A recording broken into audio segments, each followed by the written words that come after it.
साथ रूस के हमले से यूक्रेन एक बार फिर दहल चुका है। इसके पीछे की वजह बताएंगे। तो देखिए, यूक्रेन के छोटे से शहर में बड़ी मिसाइल दागकर रूस ने एक रिहायशी इलाके को बारूद में तब्दील कर दिया। इस हमले में गुस्साए यूक्रेन ने 24 घंटे में रूस से बदला लेने का ऐलान कर दिया है।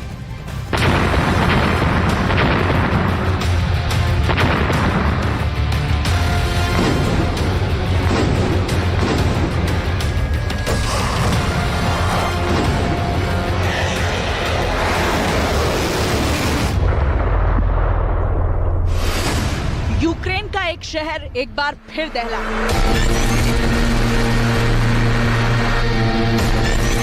नाम है निप्रो। रात के अंधेरे में शांति को चीरते हुए एक मिसाइल रिहायशी इलाके में घुसी। बिल्डिंग आग में तब्दील हो गई और देखते ही देखते जमीन में समा गई। महायुद्ध में एक बार फिर रूस की तरफ से हमले काफी तेज हो गए। इस बार रूस की सेना ने यूक्रेन के निप्रो शहर को निशाना बनाया। शनिवार को एक 2 मंजिला घर में तेज आवाज के साथ धमाका हुआ।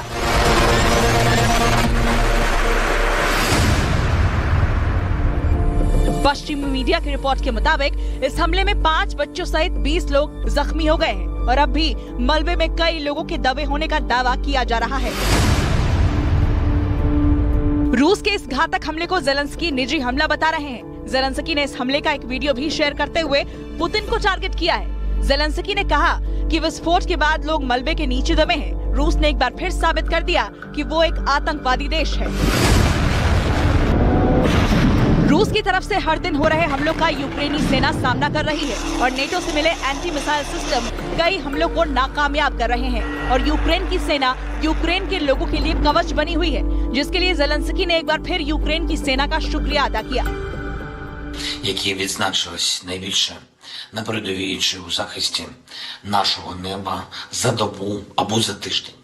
А сьогодні більш персональна подяка конкретним воїнам. Маємо пам'ятати усі, що наша оборона, наші वहीं रूस की सेना का दावा है कि युद्ध भले ही जारी हो, सेना भले ही आक्रामक हो, लेकिन उनका टारगेट नागरिक इलाके नहीं है। यही नहीं, रूसी सेना ने आरोप लगाया कि यूक्रेनी सेना ने डोनेट्स्क इलाके में MLRS से एक साथ 30 रॉकेट दागकर तबाही मचाने की कोशिश की। इस हमले में कई लोगों के जख्मी होने का दावा है। यानी तबाही की तस्वीर वही पुरानी है। हमले दोनों ही देशों की तरफ से जारी है।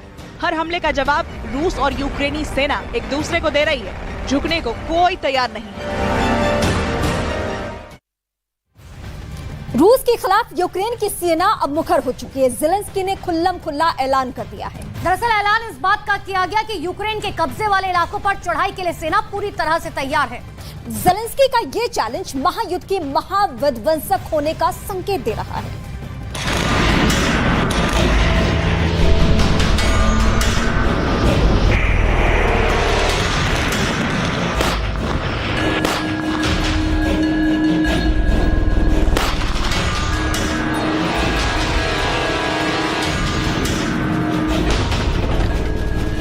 यूक्रेन में हमलों का सिलसिला ऐसा हो चला है कि अब कीव में राष्ट्रपति भवन के आसपास बम और मिसाइलें गिरने लगी।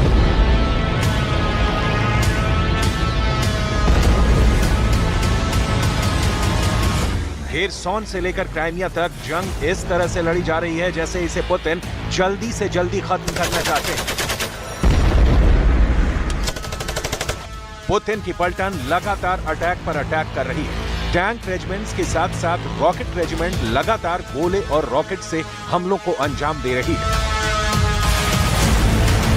यूक्रेन के पास अब नाटो से मिले अत्याधुनिक हथियार हैं, जिनसे वो अपनी रक्षा भी कर रहा है और रूस को जवाब भी दे रहा है। अमेरिका अंदेशा जता चुका है कि ये युद्ध अभी समाप्त नहीं होने वाला, जबकि चीन ने प्रण लिया है कि किसी भी हाल में वो युद्ध रुकवा के रहेगा।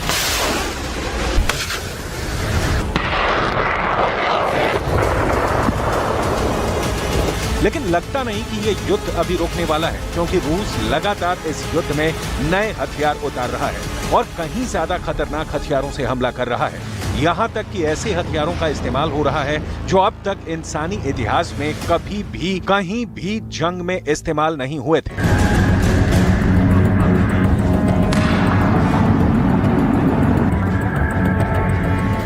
जबकि यूक्रेन को भी अमेरिका समेत यूरोप के कई मुल्कों से अत्याधुनिक हथियारों की अच्छी खासी खेप मिली है और इसी खेप के दम पर अब यूक्रेन के राष्ट्रपति काउंटर ऑफेंस का दम भर रहे हैं।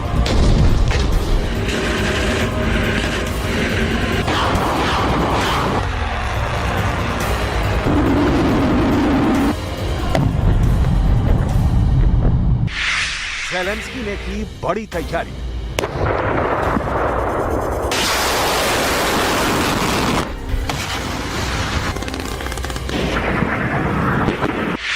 पुतिन पर होगा तगड़ा हमला।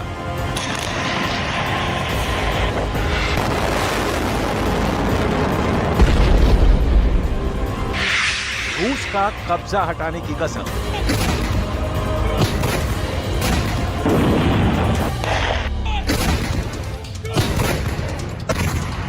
एक अमेरिकी अखबार को दिए इंटरव्यू में यूक्रेन के राष्ट्रपति वोलोदिमीर ज़ेलेंस्की ने कहा कि रूस के कब्जे वाले इलाके को वापस हासिल करने के लिए हमले की तैयारी हो चुकी है और कभी भी अपना काउंटर ऑफेंसिव ऑपरेशन शुरू कर सकता है।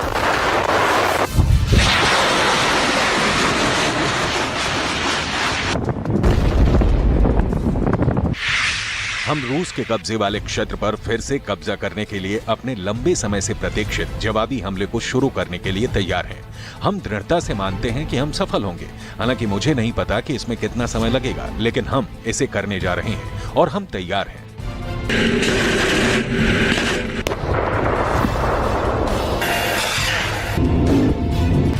दरअसल ज़ेलेंस्की लगातार पश्चिमी मुल्कों से हथियार की मांग कर रहे हैं और उन्हें लंबी दूरी के हथियारों की अच्छी खासी खेप मिल चुकी है और साथ ही ज़ेलेंस्की को जवाबी हमले के लिए जिन बख्तरबंद गाड़ियों की जरूरत थी वो भी अच्छी खासी तादाद में कीव पहुंच चुकी है।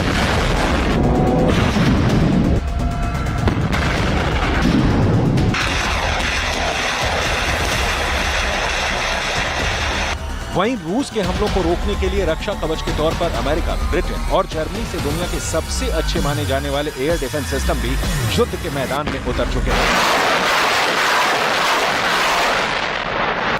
हालांकि इसे ज़ेलेंस्की की कूटनीति के तौर पर भी देखा जा रहा है, जो रूस पर जवाबी हमला कर पश्चिमी मुल्कों और खास तौर पर अमेरिका पर दबाव बनाने की कोशिश में है कि वो यूक्रेन को और ज्यादा तेजी से लंबी दूरी तक हमला करने वाले हथियार मुहैया कराए और साथ ही उनके सैनिकों की सुरक्षा के लिए अत्याधुनिक ब्रैडली वाहनों की खेप कीव को भेजते रहे।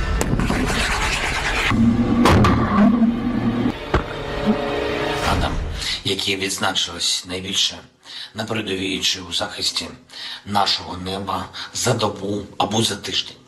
А сьогодні більш персональна подяка конкретним воїнам. Маємо пам'ятати усі, що наша оборона, наші активні